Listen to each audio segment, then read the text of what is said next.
What is going on, IF Warriors? So today we're going to talk about a new study that just came out January 7th, 2022, looking at intermittent fasting and how special is it really? Well, we're going to go ahead and break it down in this video.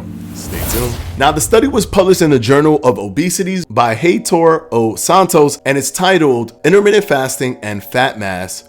What is the clinical magnitude? Now, it's not a meta-analysis or systematic review, but he is looking at the studies that are anything from 2 weeks to about 2 years involving intermittent fasting. And he's looking at them with control studies, which is the most important thing because you want a control design. Because if you don't, you're not really comparing it to anything. You're just looking at its effectiveness in somewhat of a vacuum. So it doesn't really give you a good idea. If people lose weight with intermittent fasting, but there isn't a control design, we don't know if it's better than something like just caloric restriction, for example. But he put together all these different intermittent fasting studies that had control designs, which is fantastic because that way we get a better understanding of the effectiveness of intermittent fasting. Now, what he saw was that people who did intermittent fasting did lose weight and they did have success, but he put that success up to caloric restriction. He said, well, because their time frame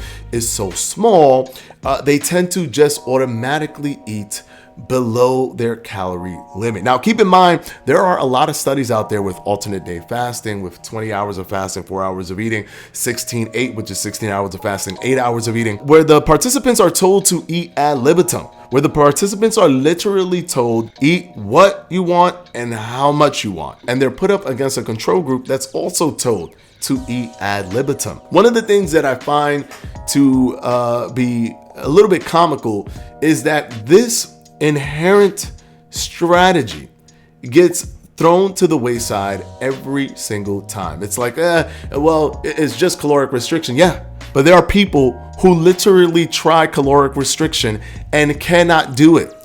Then you have the flip side of people who try intermittent fasting, and that allows them to get into a caloric restriction. So having a construct that allows someone who could not stick to caloric restriction have a system that allows them to stick to caloric restriction is inherently a benefit of intermittent fasting. To pretend that this is not a benefit in any way, shape, or form, and it's not really the intermittent fasting, guys, it's just a caloric restriction, is foolish because there are people who have tried caloric restriction and saw no success until they did intermittent fasting. Now, intermittent fasting does have certain elements in it that also help with the energy substrate, the energy that you are burning. Because when you're doing intermittent fasting, you are using fatty acids as your energy source. That is the energy that you are using when you are in a fasted state, when you do that metabolic switchover. But you still must have caloric restriction. Obviously, that needs to be there because if you are not restricting calories, there is nothing for your body to burn at the end of the day. You'll be burning and gaining and burning and gaining, but when it's all said and done, the net negative energy balance will not be there. It will be a net positive energy balance. You would have consumed more calories than you burn, thus storing more calories at the end of the day. So you won't be losing weight or losing fat. So of course, calorie restriction must be there. But when I look at a study like this that says there isn't anything inherent within intermittent fasting that is giving people the ability to lose weight, it is simply because of the caloric restriction, I chuckle because that is inherently part of why people do well with intermittent fasting, because it's an ability to have them be at a caloric restriction when just being at a caloric restriction without any kind of rule sets did not actually get them to the goal that they wanted to get to. There's a lot of complexities to just understanding what your caloric restriction is on a daily basis, while intermittent fasting could put you in that caloric restriction in a much easier way for some people. Now, this is not to say that automatically intermittent fasting will be better for you. I've always stated that whatever thing you can stick to for the rest of your life is 100% the better diet. If caloric restriction alone is what you can do best, then that's the one that you should go for.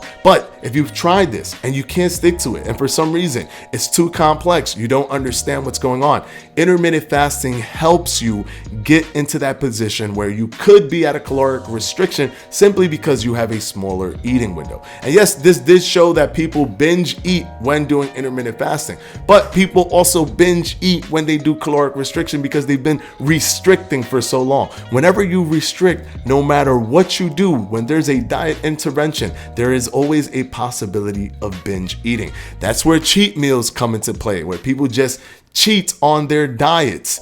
Their diets don't consist of intermittent fasting, but they're cheating on a diet of caloric restriction. Why? Because there is a level of restriction there. There's a potential to break and overcorrect in any type of diet that you do. So I welcome studies like this 100% because they show the normalcy of intermittent fasting. It also pulls it from the opposite negative end of the human psyche and pulls it into a more realistic, real world usage. Physicians and doctors are being recommended based on these studies to recommend things like intermittent fasting to patients when they were very shy to even try to do that because of the lack of research. But with all the research that we're getting, it keeps pushing intermittent fasting closer and closer to a more medical standard understanding where, yeah, this is a tool that you can use.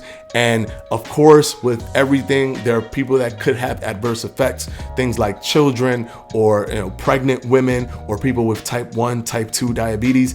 But for the general population, this is a viable tool for weight loss. And I'm glad that this study showed just that. Hope this video has helped you guys. Patreons will be pinned down in the comment section below. And as always, I'll see you in the next one.